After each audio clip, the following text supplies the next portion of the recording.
అందరికీ నమస్తే. నేను మీ Harikrishna. Welcome to my local Vihari YouTube channel. ఈరోజు మనం మహబూబ్ నగర్ నుంచి జడ్చల్లో ఉన్న రంగనాథ స్వామి దేవాలయానికి అయితే వచ్చాము. ఇక్కడ ఆలయంలో మీకు చరిత్ర అయితే చూపించబోతున్నాను. నా ఛానల్ని చాలామంది అయితే సబ్స్క్రైబ్ చేసుకోవడం లేదు. ప్రతి ఒక్కరూ సబ్స్క్రైబ్ చేసుకోవాలని కోరుకుంటున్నాను. ఇప్పుడు మనకు ఆలయంలో ఎంట్రన్స్లోనే కనిపిస్తుంది కదా, ఇట్లా దేవాలయం అయితే కనిపిస్తూ ఉంటుంది. మీకు ఫుల్ విజువల్ అయితే చూపించబోతున్నాను. ప్రతి ఒక్కరూ సబ్స్క్రైబ్ చేసుకోండి నా ఛానల్.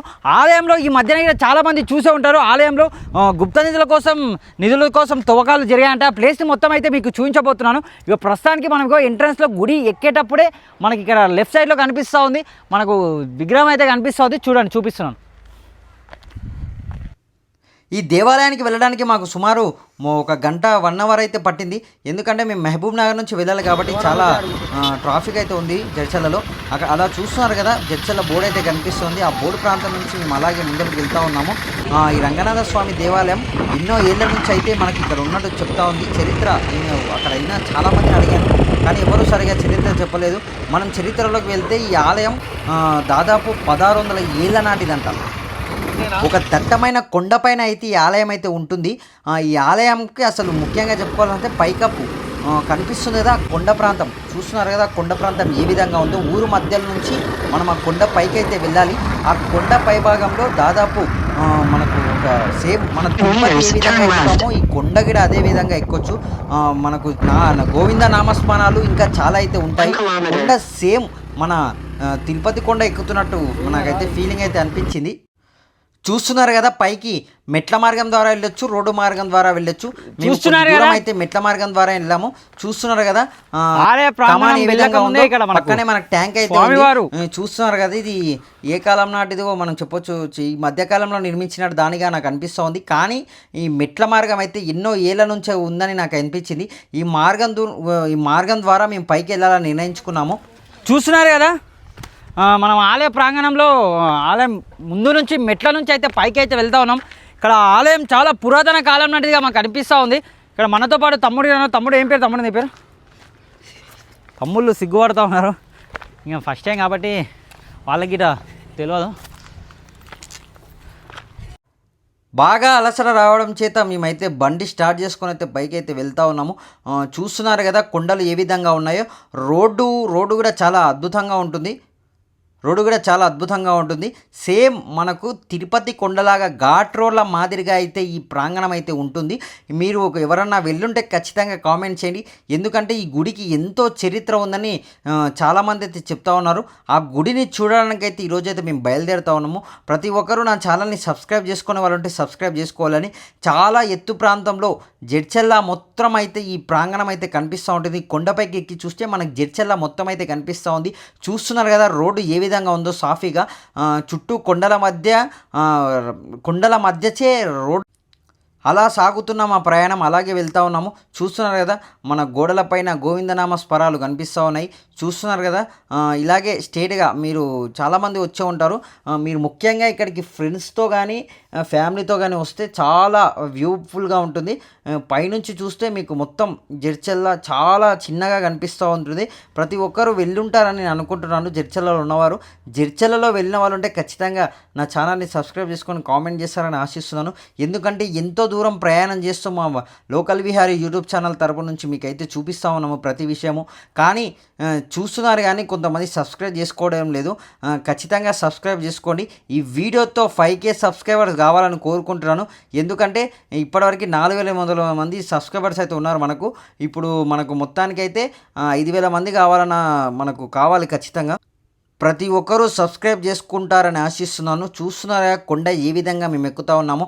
సేమ్ మాకు ఘాట్ రోడ్ల మాదిరిగా ఈ ప్రాంతం అయితే కనిపిస్తూ ఉంది. మనము తిరుపతికి ఏ విధంగా ఎక్కుతామో ఆ విధంగా కనిపిస్తుంది. ఫైనల్గా మేము పైకి అయితే చేరుకున్నాము. చూస్తున్నారు కదా వ్యూ ఏ విధంగా ఉందో. ఇక్కడ కనిపిస్తుంది కదా, మనకు గుడి అయితే కనిపిస్తుంది. ముఖ్యంగా చెప్పుకోవాల్సింది ఏంటి అంటే ఈ ఆలయానికి పైన మన గోపురాలు ఉంటాయి కదా, ఎన్నో దేవాలయాలకి మనం ప్రతి ఒక్కరం చూస్తూ ఉంటాము.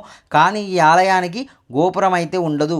ఆ గోపురానికి గల చరిత్ర ఏందంటే వాన పడినప్పుడు స్వామివారి మీద నీళ్లు పడి ఆ వాటర్ అనేది ఆ గుండంలోకి వెళ్తాయని ఇక్కడ చరిత్ర చెబుతుంది. ఇంకోటి ఏంటంటే ఆ నీటిని ఇక్కడ అప్పుడు పంట పొలాలు వేసే రైతులు తీసుకెళ్ళి తమ పంట పొలాల్లో చల్లేవారని ఇక్కడ చరిత్ర అయితే చెబుతుంది.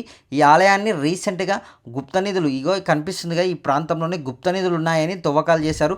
కానీ గవర్నమెంట్ వాటిని గుర్తించి ఈ ఆలయానికి రక్షణగా నిలబడింది. కొన్ని కమిటీని ఏర్పరచడం, కమిటీ వాళ్ళు కూడా చాలా రోజుల నుంచి ఉన్నారు.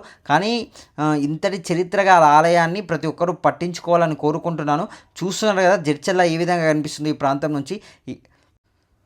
చూస్తున్నారు కదా ఇప్పుడు కనిపిస్తుంది. చాలా మనం యూట్యూబ్లో అక్కడిక్కడ చాలా చూస్తూ ఉంటాము. ఈ ఆలయంలో గుప్త నిధులు ఉన్నాయని తవ్వకాలు చేశారని చూస్తూ ఉంటాము. చూస్తున్నారు కదా గోడకు, ఒక గుడి వెనక్కి భాగం సైడ్ గోడకు ఈ విధంగా మన దేవతామూర్తుల విగ్రహాలు అయితే ఉంటాయి.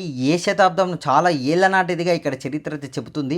చూస్తున్నారు కదా ఆ చెక్కడం కానీ ఆ నైపుణ్యం కానీ ఇప్పటి కాలంలో ఇటువంటివి చెక్కే వాళ్ళే లేరు. ఎందుకంటే ఇది ఎన్నో ఏళ్ళ నాటి చరిత్ర అని మనం చెప్పుకోవచ్చు. ఇంతటి చరిత్ర గల దేవాలయాన్ని చాలామంది అయితే పట్టించుకోవడం లేదు. ప్రతి ఒక్కరూ పట్టించుకోవాలని కోరుకుంటున్నాను. ఈ ఆలయం కనిపిస్తుంది కదా, ఇక్కడ మన షెడ్ వేయడం జరిగింది. ఈ కనిపిస్తుంది కదా మట్టి పోసిన ప్రాంతంలోనే తవ్వకాలు జరిపారు రాత్రిపూట్ల.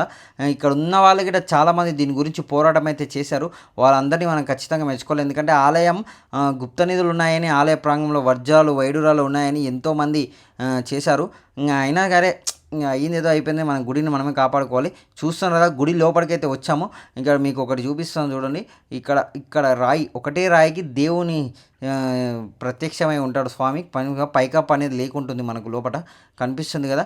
ఇక్కడ నుంచి వాన పడినప్పుడు ఈ నీళ్ళు అనేటివి గుండంలోకి వెళ్తాయని చాలామంది అయితే చెప్తున్నారు.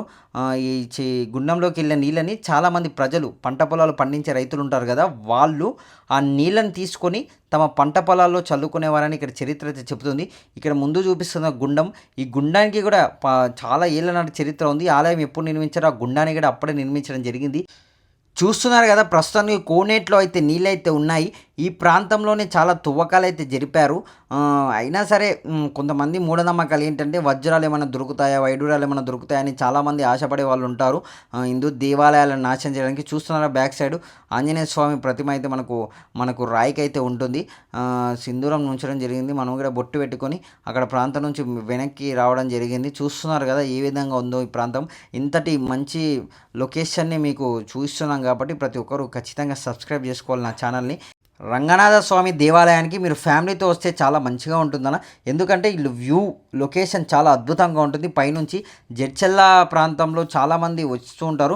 కానీ దూర ప్రాంతాలకు ఇది ఒక పర్యాటక స్థలంగా చేయాలని కోరుకుంటున్నాను. ఎందుకంటే ఈ దేవాలయం ఎన్నో చరిత్ర కలది కాబట్టి ప్రతి ఒక్కరూ ఈ దేవాలయానికి వెళ్ళాలని కోరుకుంటాను. ఎందుకంటే మీరు ఒక్కసారి వెళ్తే వ్యూ వేరేలాగా ఉంటుంది.